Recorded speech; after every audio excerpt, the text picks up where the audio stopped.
De quelle manière on peut être heureuse, épanouie, apaisée, se sentir en sécurité, en confiance et vraiment vivre la joie? Il faut s'occuper de la première base. La base, c'est avoir un toit, avoir de quoi manger.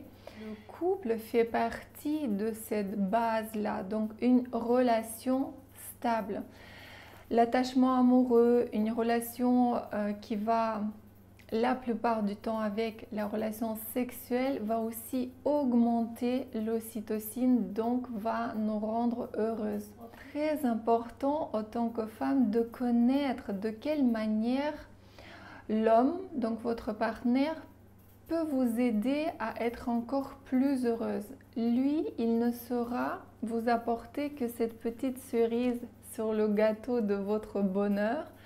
Donc là, les 90%, c'est à vous vraiment de le faire. C'est pour cette raison que lorsque vous vous lancez, par exemple, dans une recherche de couple, il est bien important d'abord d'être épanouie et heureuse.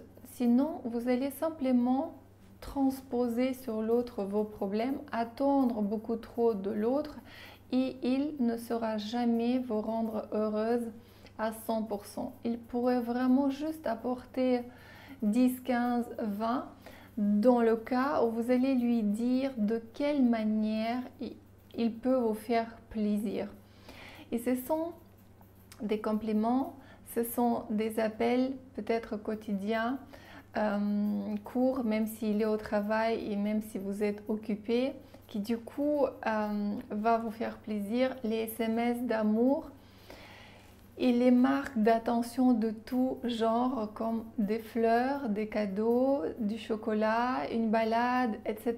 Donc allez faire avec cette vidéo, en écoutant cette vidéo, une liste de toutes choses qui vous viennent déjà en tête, qui vous aident à vous sentir vraiment épanouie et heureuse. Ça peut être des massages, des bains, les balades, peut-être les sorties, la lecture, que ce soit que vous lisez ou que votre partenaire vous lise quelque chose. Chanter, faire partie d'une chorale, danser, les amitiés, des rencontres et parfois juste un coup de fil, une bonne musique et parfois faire de la musique. Une complicité avec des personnes, que ce soit de votre famille ou toujours des amis ou en couple ou bien avec vos enfants. C'est ce qui va nourrir et vous rendre vraiment heureuse. Et ce qui est important pour toute personne, mais pour la femme encore plus, c'est vivre la vérité, sincérité, authenticité, de dire vraiment ce que vous ressentez, ce que vous aimez, ce que vous n'aimez pas, d'être ce qu'on appelle aligné dans le moment, ne pas supporter les choses, ne pas cumuler les dossiers et être dans l'expression ne fais pas ça s'il te plaît, arrête, je préfère que tu fasses, est-ce que tu veux bien me faire plaisir? Donc voilà, vraiment être connecté à vous alors que beaucoup de femmes sont dans la tolérance qui devient après du coup malsaine, d'où la possibilité du coup de nourrir à long terme des relations, ce qu'on appelle toxiques. Donc soyez vraiment authentique et vous allez faire partir un partenaire toxique parce qu'il ne supportera pas votre authenticité, ouverture. Et c'est très important à la fois pour votre santé physique mais aussi psychique. Ne gardez rien. La belle décoration et s'occuper d'une belle décoration, du rangement, vous aidera aussi à vous sentir heureuse et épanouie. Faire des photos, des belles photos ou bien regarder après ces photos. Je ne sais pas si ça vous arrive de défiler votre fil d'Instagram ou d'aller dans vos photos sur votre téléphone, les regarder et se rappeler des bons moments. Ça rend vraiment beaucoup joyeux et ça vous donne la pêche. Être compris et écouté est très très important. Si on était écouté 10 à 15 minutes par jour d'une écoute inconditionnelle, d'une personne vraiment qui est là pour vous et qui vous écoute sans vous interrompre, sans vous donner des conseils, sans vous juger, vous allez aussi vous épanouir. Donc cherchez, si vous n'avez pas encore ces personnes, cherchez-les et mettez en place une vie de bonne qualité et des échanges qui vont vous nourrir. Évidemment, câlins, contact, caresses, ça stimule aussi l'ocytocine et ça va vous donner beaucoup de joie, confort, envie de s'épanouir, se dépasser et faire de votre vie un chef-d'œuvre.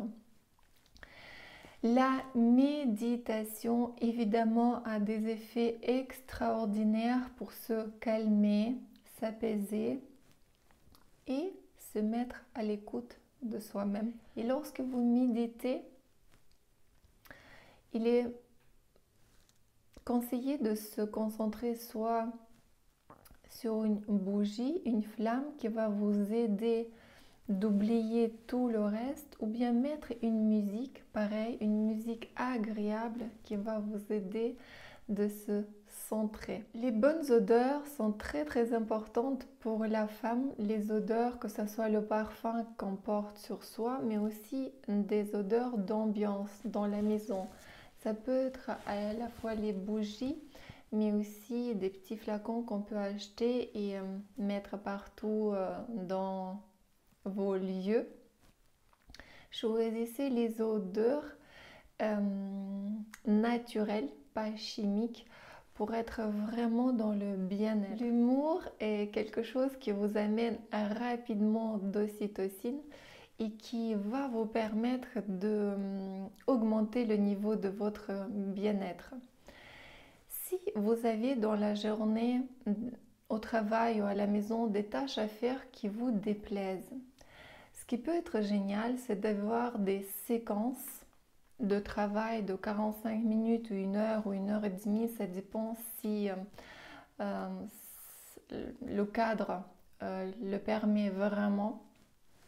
C'est donc de faire ce qu'il y a à faire et vous donner 5, 10, 15 minutes d'ocytocine, de repos, de bien-être, que ce soit par un morceau de musique, une vidéo courte que vous allez regarder d'humour, ou bien passer un coup de fil, ou bien aller boire une tisane, un bon thé, un café, le savourer vraiment. Et c'est ça qui de plus en plus va vous éduquer aussi pour aller vivre dans les émotions de qualité, que ce soit la joie, l'amour, la paix, l'apaisement et la satisfaction. C'est de cette manière que vous pouvez éduquer votre système nerveux de vivre heureux et quitter le monde de la peur, de la plainte, d'insatisfaction. Et évidemment, tout ça va vous permettre d'augmenter aussi votre confiance en vous, quitter votre zone de confort et d'avoir de plus en plus une vie vraiment épanouie. Vous pouvez vraiment vous entraîner à devenir un épicurien. Ça peut commencer par regarder quelque chose qui vous plaît, que ça peut être une goutte d'eau sur une fleur, sur une feuille, un coucher de soleil, un bel arbre, ou simplement devenir épicurien en respirant l'air et vous sentir heureux, en bonne santé. Dans la méditation également, cherchez ce sentiment de bien-être, gratitude qui sera inconditionnel, qui va vous permettre d'apprécier beaucoup plus la vie et la partager avec de plus en plus de personnes. Prendre le temps pour s'habiller, être bien dans vos vêtements, dans vos baskets comme on dit. C'est ce temps de se coiffer ou peut-être se maquiller sans se dépêcher. Prendre vraiment le temps et de se s'offrir, en fait, se donner ce temps va augmenter votre bien-être de jour en jour, de plus en plus, avoir des relations intéressantes, enrichissantes. Et vous pouvez être à l'origine de ces rencontres, de ces relations que vous allez créer. Et plus vous allez devenir une personne heureuse, plus de toute façon, les personnes malheureuses ou ceux qui sont en train de râler et pas être contents vont s'éloigner de vous et vous allez vous diriger vers les personnes qui vous enrichissent. De plus en plus, mangez ce qui vous plaît réellement pour être dans la qualité extraordinaire de votre vie. Et ça peut être simple, des légumes frais, ça peut être une salade, ça peut être vraiment des choses que vous allez rapidement préparer ou bien commander ou bien demander qu'on vous prépare et être dans cet épicurien de goût gustatif et travailler de plus en plus l'ocytocine, le bonheur. Et même si vous mangez du chocolat, le faire aussi d'une manière très lente, très consciente, savourer. Voici, savourez la vie, faites vraiment la liste et surtout faites souvent ces exercices, ces activités de bien-être pour vivre une vie de qualité. Abonnez-vous, partagez cette vidéo et je vous attends dans le prochain stage d'écriture. Vous pouvez rentrer en contact avec moi pour parler de votre projet et moi je vous dis à très vite et dans le pied de cette vidéo vous trouverez une playlist d'autres vidéos à regarder. Je vous embrasse, à très vite.